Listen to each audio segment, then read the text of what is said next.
So you might be asking yourself, how does DNA control the cell? It does this by making RNAs, which then produce proteins. RNA is a slightly different molecule than DNA. The nitrogenous bases are adenine, uracil, guanine, and cytosine. In RNA, the uracil replaces the thymine. To help remember the base pairing rules, they are AU and GC, or an ugly guy cop or an ugly girl cop.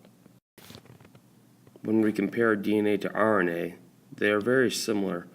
DNA is double-stranded, while RNA is single-stranded. They are, however, both twisted. The sugar in DNA is deoxyribose sugar, whereas in RNA it's ribose sugar. Like I said on the last slide, the T or thymine is replaced by U or uracil in RNA. These are both made out of nucleotides, which remember are the nitrogenous base, the 5-carbon sugar, either deoxyribose or ribose, and a phosphate group. RNA transcription. This process has to happen first. This process allows the nucleus to control the cell by copying instructions from the DNA into a message that RNA can send to the ribosomes in the cytoplasm. This type of RNA is called messenger RNA, as shown by the red line in the picture. The cell transcribes the genetic designs for each protein from strands of DNA to special molecules of RNA. An enzyme unwinds a segment of DNA, making room for its complementary RNA nucleotides.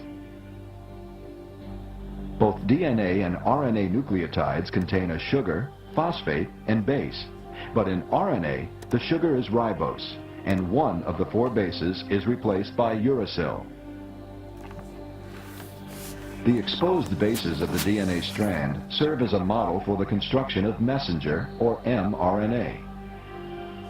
On other strands, the cell produces transfer, or tRNA, and ribosomal, or rRNA. In their final form, these molecules play a vital role in protein synthesis.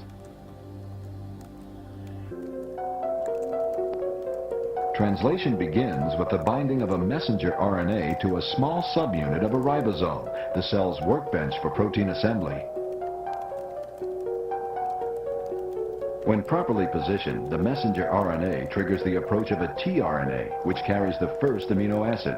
The tRNA attaches only if its 3 nucleotides exactly match the first 3 coding nucleotides of the mRNA strand.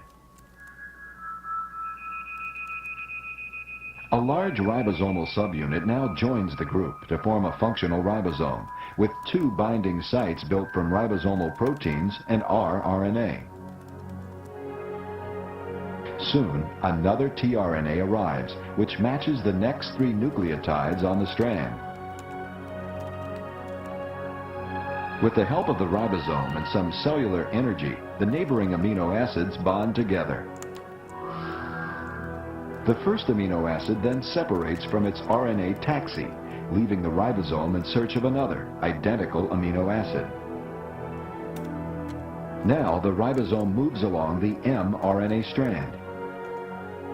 This exposes the next set of nucleotides, which match those of another tRNA. With each amino acid, the protein continues to elongate. As it grows, it folds into the 3-dimensional shape so crucial to its function. When the process is complete, the ribosomal fragments separate, free to join again later. With a legion of these molecules in operation, a single cell can produce hundreds of proteins every second. The innermost workings of how a simple code is turned into flesh and blood.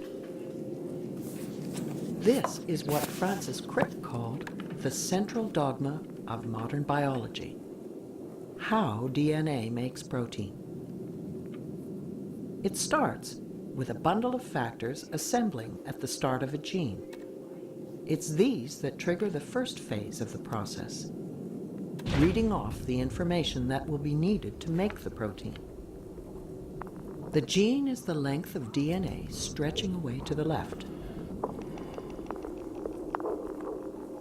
Everything's ready to roll. 3, 2, 1.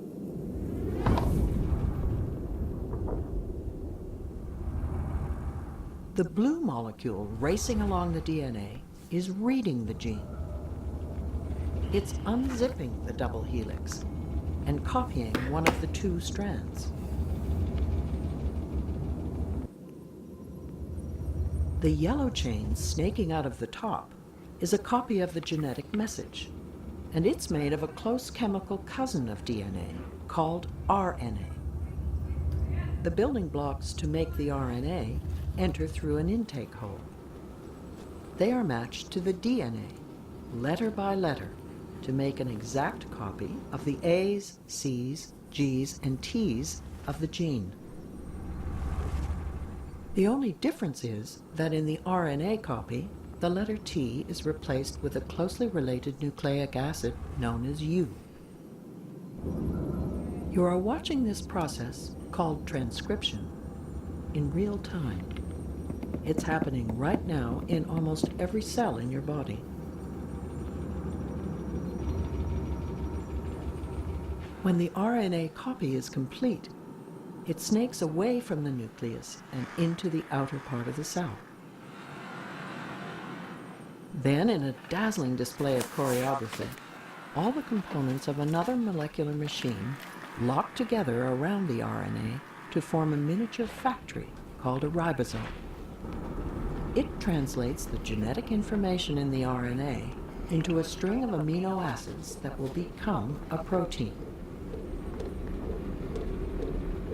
Special transfer molecules, the green triangles, bring each amino acid to the ribosome.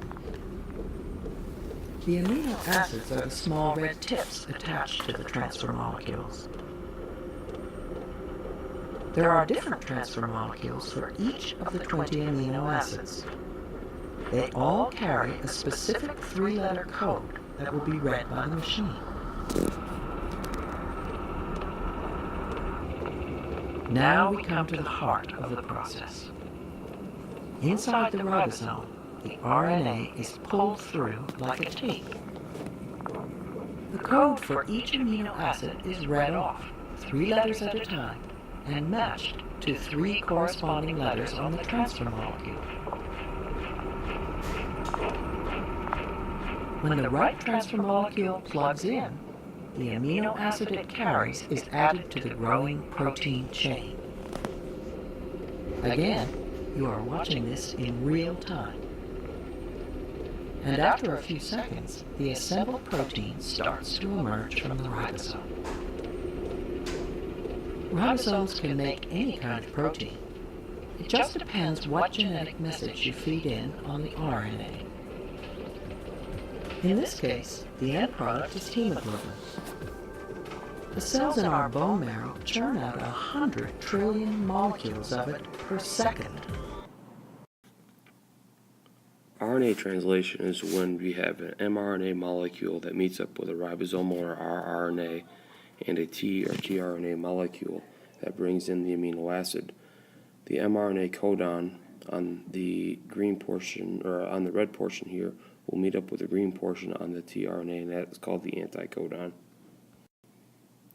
In this picture here, we see translation, or what is also called protein synthesis, where the mRNA, the long strand towards the bottom, meets up with the large and small subunits, the thing that looks like a crown in the picture there.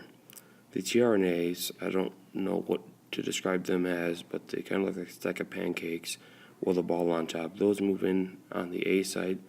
They have their amino acid taken off by the ribosome at the P site, and then they exit to go find the exact same amino acid out in the cytoplasm. The newly born protein comes out of the top of the ribosomal subunit. Once proteins leave the ribosome, they fold. They'll either have a primary, secondary, tertiary, or quaternary structure. This structure gives them the function that they have. If this shape changes, then their functionality will be reduced, if not stopped altogether.